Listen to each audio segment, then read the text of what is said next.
As we defend American values, we affirm the right of all people to live in dignity.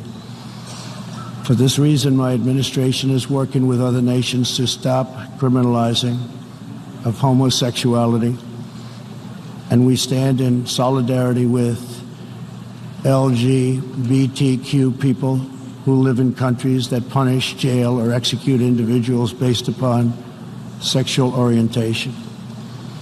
Is now launching a global campaign to stop countries around the world from criminalizing homosexuality, especially countries where being gay can lead to the death penalty. U.S. Ambassador to Germany Richard Grenell, the highest profile openly gay person at a high rank in the Trump administration, is leading this effort, kicking off tonight in Berlin. It is aimed initially at Iran, which reportedly executed a young gay man recently.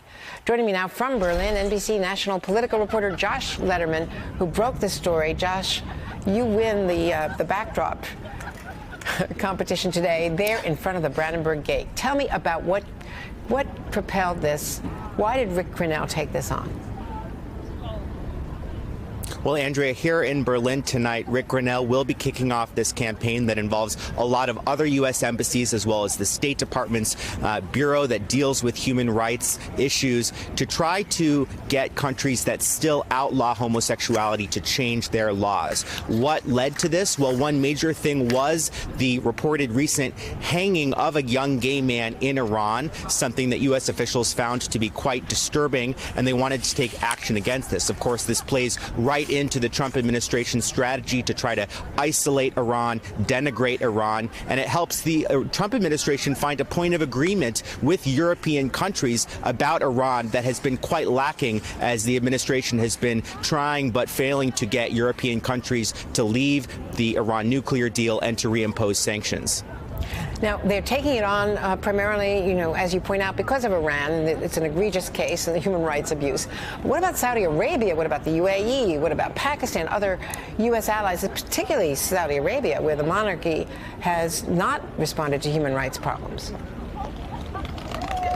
That's the big question, Andrea. Of course, U.S. officials say that they are aware that they are going to have to be consistent in their push on this, that they're going to have to call out countries that are close U.S.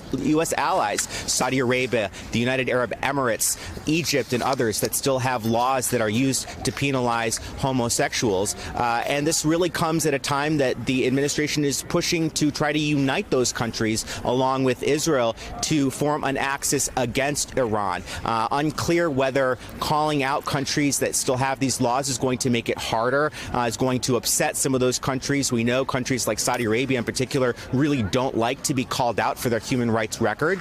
But this is something that, at least for now, the administration says that it's going to push anywhere in the world, some 70 countries that still have laws that criminalize homosexuality. Be an American, where at least I know I'm free. Latinos for Trump. And I won't forget the men who died.